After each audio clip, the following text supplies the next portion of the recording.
දානං දත්වා සීලං සමාදිත්වා උපෝසත කම්මං කତ୍වා කත්ථ උප්පජ්ජන්ති අප්පේ කච්චේ මනුස්සානං කත්‍ය මහාසාලානං සාව්‍යතං උපපජ්ජන්ති අප්පේ කච්චේ බ්‍රාහ්මණ මහාසාලානං සාව්‍යතං උපපජ්ජන්ති අප්පේ කච්චේ ගාපති මහාසාලානං සාව්‍යතං උපපජ්ජති අප්පේ කච්චේ චාතු මහරජිකානං දේවානං සාව්‍යතං උපපජ්ජන්ති අප්පේ කච්චේ තාවතින්සානං දේවානං යාමානං දේවානං තුසිතානං දේවානං නිම්මාන රතීනං දේවානං පරනිම්මිත වසවත්තීනං දේවානං සාව්‍යතං උපපජ්ජන්ති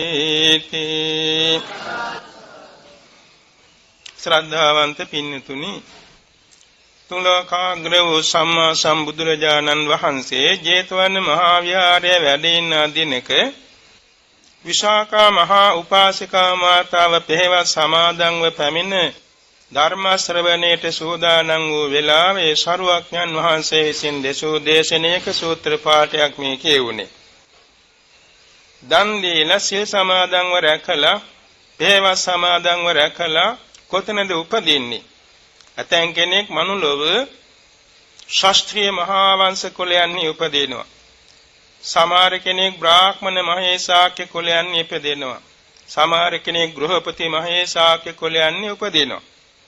සමහර කෙනෙක් චාතුරු මහරජක දෙව්ලොව උපදිනවා.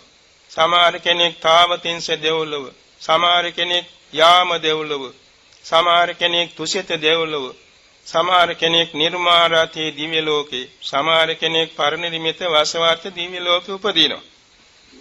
මේ ස්ථාන ඒ සීලය දානය සීලය උපෝසත කර්මයේ සිදු කිරීමෙන් ලැබෙන උත්පත්ති ස්ථාන ඇටේට සරුවක්ඥන් වහන්සේ දේශනා කළා.